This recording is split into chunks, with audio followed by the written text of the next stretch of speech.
Há 11 anos, o novembro é o mês dedicado ao combate e prevenção ao câncer de próstata. Mas a saúde masculina, como um todo, merece atenção. Por isso, Novembro Azul agora é voltado à saúde masculina por completo.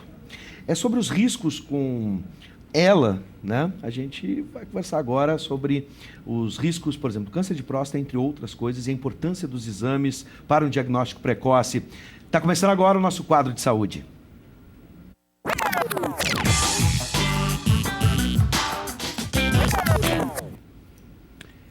Com a gente, o médico urologista do grupo ProSaúde, Dr. Eduardo Terra, que nos ajuda a esclarecer dúvidas sobre o assunto. Boa noite, seja bem-vindo, doutor. Obrigado, boa noite a todos os ouvintes aí, os nossos telespectadores. E você aí de casa já sabe, tá? Se você tem alguma dúvida, atenção, meninos! Mas as meninas podem ajudar também, porque às vezes os meninos não gostam muito de fazer exame, não gostam de cuidar da saúde, né? Dão uma de machão, comigo não acontece nada, você não é o super-homem, você não é feito de aço. Então as meninas podem ajudar, mandando suas perguntas, se tem dúvidas a respeito do tema, 99588-2374 pelo WhatsApp.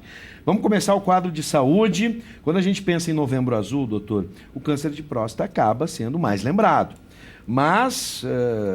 já que, vamos passar um número aqui alarmante, né? Já que cerca de 68 mil novos casos devem ser diagnosticados só esse ano, segundo dados do Instituto Nacional do Câncer. Bom, esse tipo de câncer ainda preocupa quando a gente fala em saúde masculina, né? As meninas têm, por exemplo, Outubro Rosa, dedicado ao câncer de mama, tem também a questão da prevenção do colo de útero, entre outras coisas. O câncer de próstata parece ser o maior inimigo da saúde masculina. De fato, ainda é? Com certeza, a gente sabe que este movimento, este Novembro Azul, que é um mês de conscientização a respeito das patologias masculinas, principalmente o câncer de próstata, um movimento que começou na Austrália em 2003. Sim. Porque lá a gente sabe que é um dos países que mais tem câncer de próstata no mundo e acabou se, digamos, espalhando para o resto do mundo. E quando a gente falasse, começou no Brasil há cerca de 11, 12 anos. É muito importante porque o câncer de próstata ele é o segundo mais comum no homem. Né? Primeiro deve ser o câncer de pele que pega todo mundo. Exatamente. Primeiro o câncer de pele é o segundo tumor mais comum no homem e é o segundo também que mais mata os homens, né? E a gente sabe que 1 a cada 6 homens ao longo das suas vidas vão desenvolver câncer de próstata. Então a gente sabe que é uma doença extremamente comum, ainda altamente passível de tratamento, mas também que causa diversas mortes que poderiam ser evitadas, né? Sim. Por isso a importância do Novembro Azul. É uma doença silenciosa? Sim, no início a gente sabe que o câncer de próstata geralmente não causa nenhum sintoma no paciente, por isso a importância de periodicamente fazer os seus exames de rotina, acompanhar com o seu urologista, com o seu médico, porque no início não causa nenhum sintoma. Então, é uma doença que por vezes pode ser traiçoeira e quando traz os sintomas, geralmente é uma doença que já está avançada e muitas vezes a gente perdeu a janela de cura e de tratamento dessa patologia. Agora, se é uma doença silenciosa e se a gente tem que ter todos esses cuidados, é fundamental o exame, o diagnóstico precoce. Hoje, com as tecnologias que a gente tem, e a gente sempre fala, é uma das maiores barreiras para se vencer no Novembro Azul, especialmente no Rio Grande do Sul, onde a gente tem aquela história do gaúcho machão, e aí o exame do toque se torna uma grande piada entre os meninos. Hoje, o exame do toque ainda é fundamental, mas outros exames são tão imprescindíveis quanto?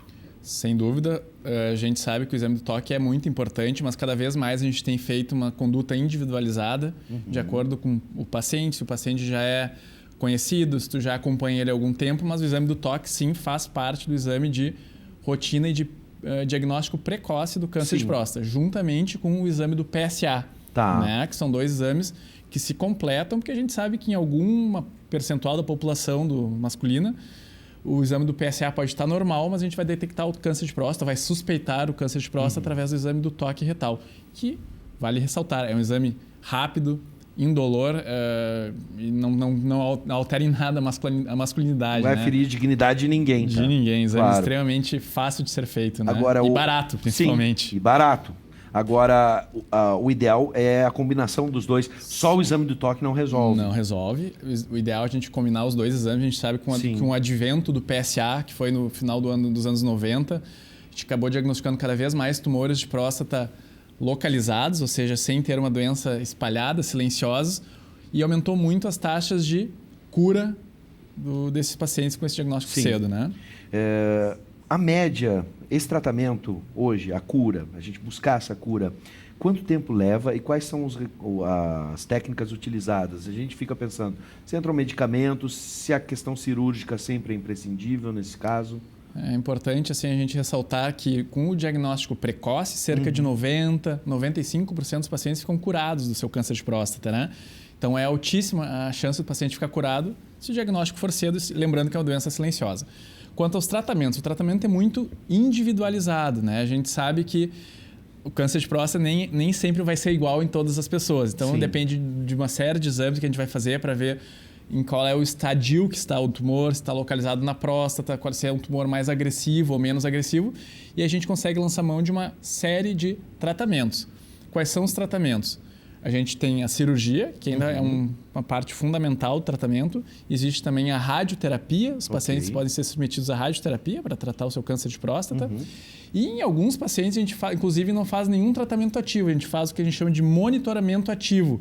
Que são pacientes que talvez tenham um tumor de próstata de baixa agressividade, que a gente não precisa lançar mão de nenhum tratamento cirúrgico ou radioterápico, que a gente consegue monitorar ele ao longo do tempo com exames, repetir a biópsia de próstata. E se porventura nesse monitoramento ele tiver alguma progressão da doença, a gente consegue tratar e tratar com sucesso e objetivando a cura do paciente. Não muda esse entendimento, né? Só voltando umas casinhas sobre o diagnóstico precoce, quem tem casos na família, me parece que o câncer de próstata está uma relação muito intensa com a hereditariedade, uma relação genética. Perfeito. A gente, assim, quais são as recomendações então da Sociedade Brasileira de Urologia? Que quem tem o histórico familiar ou quem é da raça negra, que a partir dos 45 anos procure o urologista para fazer o exame do toque e o exame do PSA. Comece esta investigação a partir dos 45. Quem não tem histórico familiar e não é da raça negra, a partir dos 50. Por que a raça negra? Porque a gente sabe que tem uma questão muito genética, hereditária, que possivelmente tem um tumor mais agressivo e talvez em idades mais precoces, né? Questão do histórico familiar é muito importante. Se tu tem um familiar em primeiro grau acometido, tu tem 2 vezes mais chance de ter câncer de próstata ao longo da sua vida. Se isso sobe para 2 familiares de primeiro grau acometidos, tu tem 6 vezes mais chance do que a população normal. Então, daí que a importância do histórico familiar, né? Sim, claro. No histórico, no diagnóstico dessa patologia. E aí a frequência, a atenção, a frequência com esse cuidado... Não muda, só inicia mais cedo. Inicia com 45 anos, né? 45, perfeito.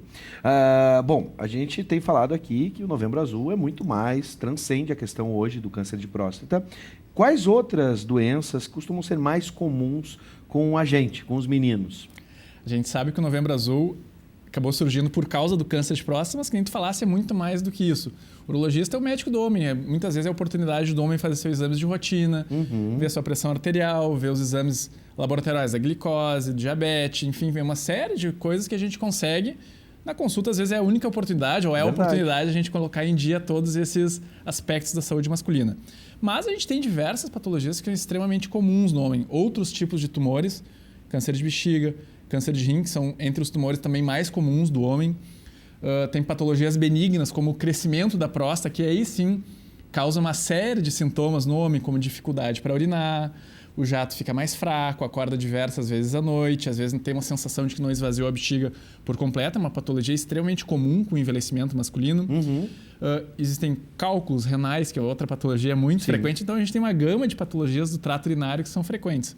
Outra situação também são os pacientes jovens. A gente tem vários estudos e protocolos da nossa sociedade brasileira tentando trazer os adolescentes e os adultos jovens para consultar com o urologista como se ele fosse o médico do homem. Sim. Assim como a mulher tem a ginecologista, que vai desde cedo fazer seus exames, esse pessoal jovem também para vir no urologista, fazer aconselhamento sexual, de doenças sexualmente transmissíveis e uma série de outras situações, né? Para encerrar, e pegando o gancho das doenças sexualmente transmissíveis e até mesmo dificuldades na hora da relação, né? A gente sabe que isso, a pressão em cima do homem é muito grande por desempenho, né?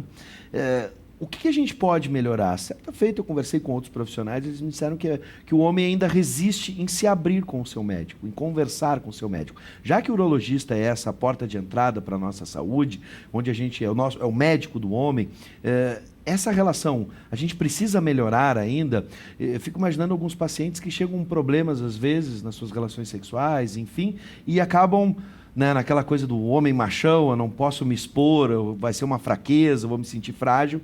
A conversa tem sido sincera cada vez mais ou ainda temos resistência? Ainda tem um pouco de resistência. Muitos homens nos procuram depois de longo tempo sofrendo com essa dificuldade, mas chegando lá tem que se abrir, tem que conversar sobre tudo que está acontecendo, porque certamente o urologista é o médico que pode ajudar, dar os tratamentos, alterar os hábitos de vida, que se tudo é muito interligado. É onde o paciente tem que se abrir para a gente conseguir ajudá-lo e melhorar, superar as diversas queixas sexuais, desde dificuldade da ereção, ejaculação precoce, tem uma série de coisas que a gente consegue atua e ajuda muitos pacientes, realmente tem uma grande melhora. Então, certamente em casa, os telespectadores, muitos têm essa dificuldade, às vezes, de ir, um pouco de restrição e medo, insegurança, mas lá é um ambiente profissional que a gente está lá para ajudar, então não deve ter essa resistência, essa barreira. Sim. Converse com o seu médico ou com sua médica também. Perfeito. Afinal de contas, eles estão aí para te ajudar. E o Novembro Azul está aqui já há 11 anos para lembrar para os meninos, né, que a gente tem que cuidar da saúde. Né? Não é frescura, ponto final. Certamente. Né? Doutor Eduardo Terra, seja sempre muito bem-vindo. Que a gente possa ter um Novembro Azul e um ano inteiro azul ou de qualquer cor que você quiser. O importante é que todos os meninos tenham saúde. Muito obrigado pelas orientações, seja sempre bem-vindo. E fica o nosso abraço aqui ao Grupo Pro Saúde, que é um grupo parceiro, é um grupo que viabiliza aqui, por exemplo, apoia este quadro, o quadro de saúde, e a gente se sente muito honrado em ter essa marca tão forte, que é o Grupo Pro Saúde, com a gente e com médicos e profissionais tão respeitados como o senhor. Ok, muito obrigado. Obrigado pela oportunidade de a gente fazer esses esclarecimentos e ajudar os telespectadores a se cuidarem. Seja sempre bem-vindo e transmita o nosso abraço a todos do Grupo Pro Saúde. Ok, muito obrigado.